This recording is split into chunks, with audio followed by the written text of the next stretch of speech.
was jealous of Adam alayhi salam over a religious honor. His ego manifested because he thought he was more qualified to serve Allah's deen than Adam alayhi salam. I'm more qualified in this religious capacity. And you know, this arrogance manifests itself when somebody says, I should be the president of the masjid. I'm the right MSA president. Why did they pick him? Why did they pick her for this task? Why didn't they pick me? This is a religious task. You're not going to get it. You don't get money when you become MSA president. But yet you see across this country, people fighting tooth and nail over what? Religious titles. Who's in charge of the masjid? Whose opinion should be heard? This is a disease that started where? It's pretty old. That virus started with Iblis. Right? He's also for religious authority. And this is a disease. It's at the heart of it, it is a disease. And one has to identify that disease if it exists inside themselves. You know, when the attitude seeps inside you, thank God for me, because if it wasn't for me, I don't know, these people would have been so deviant. At least I'm here to set them straight. If that's your attitude, you've got a serious problem. Because now you think the deen depends on who? On yourself. The deen doesn't need us. We need Allah's deen, but Allah's deen is in no need of us. Wallahu ghaniyun hamid. Allah is free of need. He doesn't need us. We have to humble ourselves. And this ego, again, you know, I'm talking about it in a religious context, but in another context, it even happens inside the family. If I die, who's going to take care of my family? Who's going to pay the bills? If I don't do it, who's going to do it? That thought comes in your mind, right? Our time of death is written. Whether you think you need to save this much money or that much money, or you need to get that promotion, or you know, whatever you need to do, you think what you need to do, but if Allah decides, I'm gone tonight. If it's written, it's written. And you know what?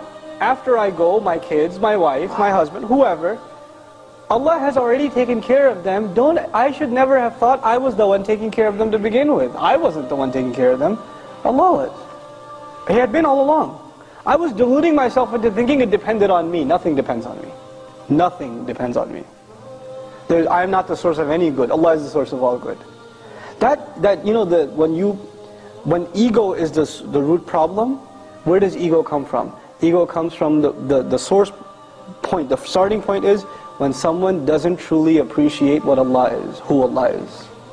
When you don't appreciate who Allah is, you replace that with an appreciation of your own self. That's where it starts. That's really what the root of the problem is. So the first point I wanted to make, really, inshaAllah ta'ala, is people that wear the facade of the religion. They look religious, they talk religious, they have knowledge. May Allah protect us from this. This is a very serious problem. They look more religious, the outwardly is very good. But on the inside there's an ego. On the inside there's an urge to show your supremacy. You are more righteous, you are more qualified, you are in a better position than the other. And in your heart, if you look down upon another Muslim, no matter what their condition, if you look down upon another Muslim, if you do that, then you have this thing inside your heart called kibr. Kibr, arrogance. And you know, we learn from the advice of the Prophet ﷺ that the one who has a mustard seed, which is basically, you're saying, an atom, that much of arrogance in their heart, what is not open to them? Jannah is not open to them. Jannah is not open to them. So what I'm trying to say is, you have a Muslim who does bad things. You know, the guy drinks, whatever. He does some really bad stuff. His evil actions are outwardly. But your evil action is what? Inwardly. On the outside, you look good. You look like you're doing all right. His action is punishable for sure. For sure. You don't think yours is? And if you were to compare, even though nobody's condoning his behavior, if you were to compare, which is a bigger problem that is harder to fix? Think about that. Is arrogance a bigger problem to fix? You know why it's a bigger problem? Because you can't even see it. At least his drinking problem, you could see it. There are things you could do to address it. But this problem in here, it's a hard thing to fix, because it's deep down inside, and the only one who can sense it is who? Yourself. Nobody can tell you. If it's in there, it's in there. We can't judge any of each other. We can't